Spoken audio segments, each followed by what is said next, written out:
전국 주택 가격이 10월 들어서도 올라 9개월 연속 전월 대비 상승세를 나타냈습니다. 26일 발표에 따르면 10월 미국의 코알로지 케이스실러 주택 가격 지수는 전월 대비 0.2% 올랐습니다.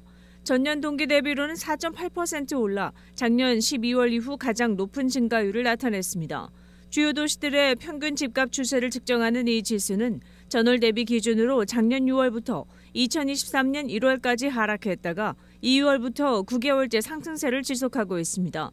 10월까지 주택대출 금리 상승세가 지속된 가운데 과거 저금리 대출로 집을 산 주택 보유자들이 기존 집을 매물로 내놓지 않으면서 주택 공급이 크게 줄어든 영향을 받았습니다. 주택담보대출업체 프레디맥이 매주 집계하는 30년 고정금리 주택담보대출의 평균 금리는 지난 10월 26일 연 7.79%를 기록해 연중 최고점을 기록했습니다. 주요 도시 가운데선 디트로이트가 8.1% 올랐고 샌디에이고와 뉴욕도 각각 7%대 상승했습니다. 내년부터 재외국민이 가족관계 등록 사항별 증명서를 재외공간에서 뗄 때 내는 수수료가 $1로 통일됩니다. 한국법원행정처는 이러한 내용을 중심으로 하는 증명서 발급 업무 개선을 내년 1월 1일부터 시행한다고 26일 밝혔습니다. 해외에서 가족관계 등록부를 발급받으려면 기본적으로 수수료 $1가 들어갑니다. 여기에 가족관계 등록관이 파견되지 않은 곳에서 발급받으려면 공인 전자우편 이용료 $0.5까지 추가로 부담해야 합니다. 이 같은 추가 부담이 필요한 재외공간은 전체 167곳 중 154곳입니다. 재외공간에 따라 발급 비용이 달라지는 문제를 해결하기 위해 행정처는 가족관계 등록 정보 시스템과 재외동포청의 시스템을 연계하기로 했습니다. 내년 재외동포청 예산이 전년 대비 56% 증가한 1,054억 원으로 확정됐습니다. 지난주 한국 국회 본회의에서 의결된 2024년 한국 정부 예산안을 분석한 결과 재외동포청 예산은 1,054억 7,700만 원으로 전년 외교부의 재외동포 업무 관련 예산 676억 2,500만 원에 비해 378억 원 늘었습니다. 주요 증액 사유는 동포청 개청에 따른 재외동포 정체성 함양 및 글로벌 한인 네트워크 구축, 영사민원 서비스 확대 등 주요 사업비 201억 3,100만 원이 증가했기 때문입니다. 동포청 예산 약 1,055억은 한국 정부 2024년 전체 예산 656조 6천억 가운데 약 0.02%에 해당합니다. 동포청은 2024년 예산안 기본 방향으로 재외동포의 한인 정체성 함양 및 보듬기, 재외동포와 모국의 동반 성장을 위한 글로벌 한인 네트워크 구축, 디지털 영상민원 시스템 구축 및 영상민원 서비스 확대 등을 내세웠습니다.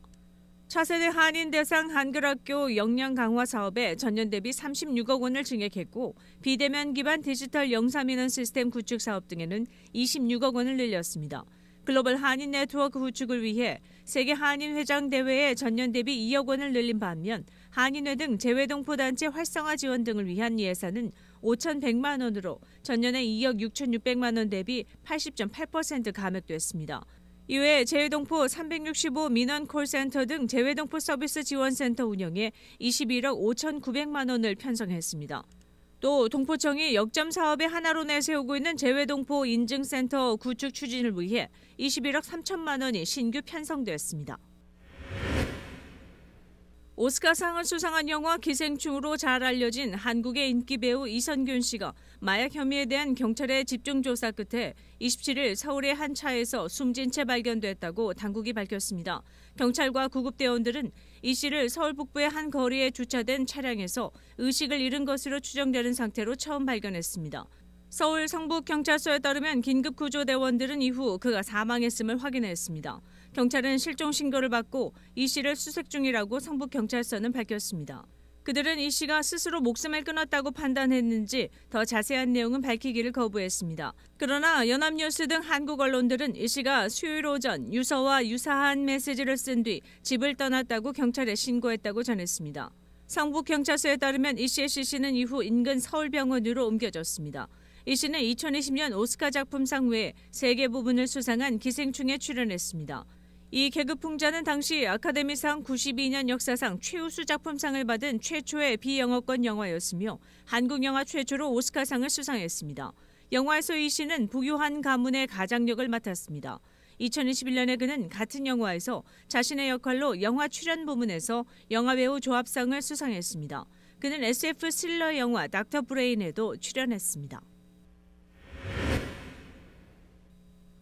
USPS 우표 가격이 1월에 66센트에서 68센트로 인상됩니다. USPS는 1월 21일부터 퍼스트 클래스 메일 포레버 우표 가격을 66센트에서 68센트로 인상한다고 발표했습니다. 단일 우표는 무게가 1온스 이하인 편지에 사용됩니다. 추가 온스 가격은 24센트로 동일하게 유지됩니다. 운영 비용에 대한 인플레이션 압력이 계속되고 이전에 결함이 있었던 가격 책정 모델의 영향이 여전히 느껴지기 때문에 USPS의 Delivering for America 10년 계획이 추구하는 재정적 안정성을 달성하는 데 필요한 수익을 제공하려면 이러한 가격 조정이 필요하다고 USPS는 보도자료를 통해 밝혔습니다. 이번 조정으로 인해 우편 서비스 제품 가격이 약 2% 인상됩니다. 국제 편지 발송 비용이 1달러 50센트에서 1달러 55센트로 인상됩니다. 아울러 패키지 배송 비용도 약 6% 증가할 것으로 예상됩니다. USPS는 지난 7월 우표 가격을 63센트에서 66센트로 인상한 바 있습니다. 지난 11월 USPS는 당초 손익분기점 달성을 목표로 했음에도 불구하고 2023 회계연도에 65억 달러의 순손실을 보고했습니다. 이전에 구매한 포레버 우표는 가격 인상 후에도 계속 사용할 수 있으므로 우표 이름이 붙여졌습니다. 우편 서비스는 가격이 세계에서 가장 저렴한 가격 중 하나라고 유지합니다.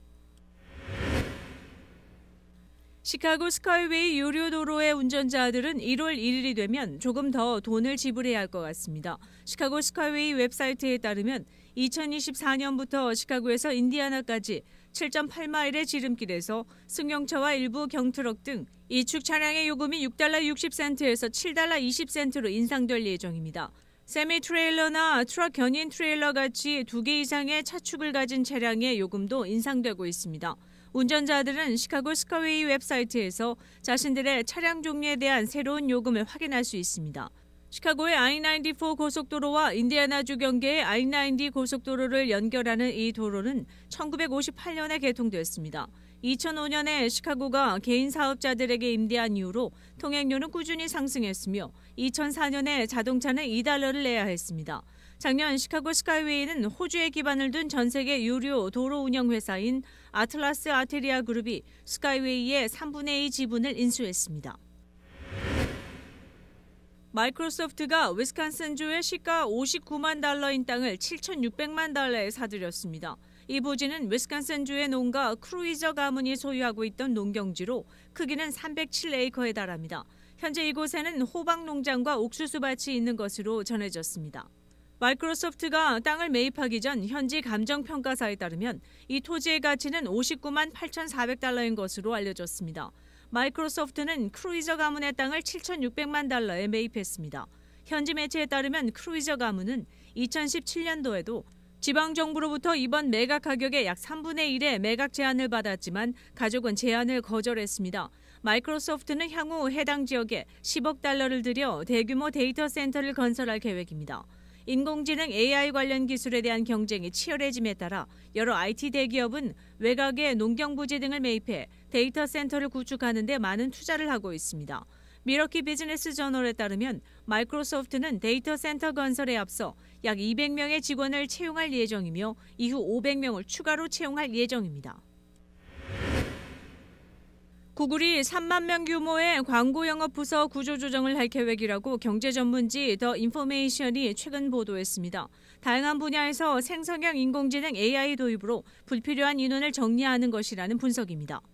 보도에 따르면 대기업을 대상으로 광고 영업을 총괄하는 구글의 션 다운리는 최근 부서 전체 회의에서 구글이 광고 영업 부서에 대한 구조조정에 나설 것이라고 밝혔습니다. 구조조정 과정에서 직원의 해고가 포함될지는 구체적으로 알려지지 않았습니다. 아울러 구글이 주요 광고주와의 관계를 감독하는 광고 영업 부서에 직원을 재배치함으로써 해고를 포함한 직원 통합을 계획하고 있습니다.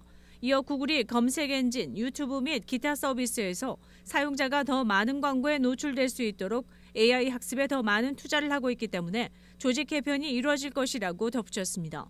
구글은 2021년 AI 기반의 광고 플랫폼 퍼포먼스 맥스를 발표했습니다. 광고의 설명과 이미지 등을 AI가 자동으로 생산하거나 제안해 비용과 시간을 크게 줄일 수 있게 된 것입니다. The Information은 이와 같은 AI 기반의 광고 플랫폼이 점차 상용화됨에 따라 광고를 전문적으로 담당하는 인력의 필요성이 줄어들었다고 설명했습니다. 올해 미국에서 총기로 인한 사망자 수가 지난 25일까지 42,151명을 기록했다고 미국 비영리단체 총기폭력 아카이브 GVA가 26일 밝혔습니다. GVA 집계에 따르면 한 번에 사상자가 4명 이상 나온 총기 난사 사건은 올해 650건 발생했으며 이로 인한 사망자는 706명이었습니다. 올해 총기 난사 발생 건수는 GVA가 2014년 집계를 시작한 이래 2021년에 이어 두 번째로 높은 수치를 기록했습니다. 지난해 총기 난사 건수는 646건이었으며 2021년에는 689건의 총기 난사가 발생했습니다. 총기로 인한 사망자 중 2만 3천여 명은 스스로 목숨을 끊은 것으로 드러났습니다. 17세 이하 미성년 사망자는 1,654명이었습니다. 지난 23일에는 플로리다주의 한 쇼핑몰에서 총격 사건이 발생해 한 명이 숨지고 여럿이 다쳤습니다.